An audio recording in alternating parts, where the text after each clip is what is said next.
Bonjour et paix à vous. Mais scandale dans l'église de Jérusalem, après une rencontre entre l'apôtre Pierre et un capitaine romain avec sa maisonnée. Les apôtres et les frères qui étaient dans la Judée apprirent que les païens avaient aussi reçu la parole de Dieu. Et lorsque Pierre fut monté à Jérusalem, ceux qui étaient circoncis le prirent à partie et dirent: Tu es entré chez des incirconcis et tu as mangé avec eux?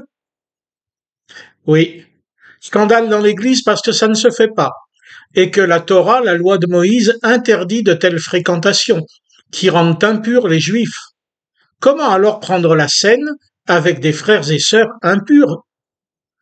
Aujourd'hui, nous autres n'avons plus la loi de Moïse, et la loi de notre pays n'interdit aucune fréquentation.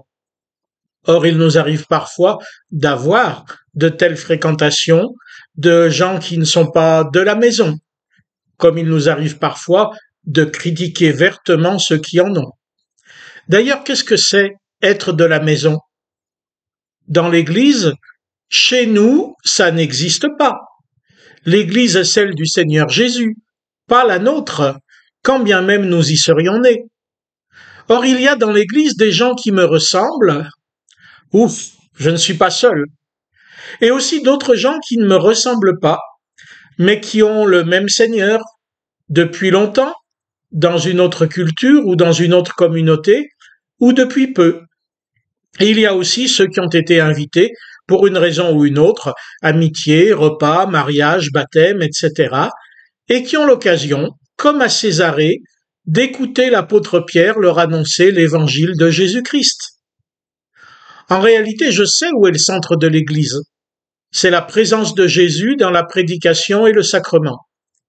Mais je ne sais pas où sont les limites. Lui le sait, pas moi, ni vous.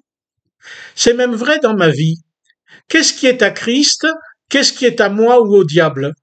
Je ne sais pas faire le tri. Pourquoi le saurais-je entre les gens?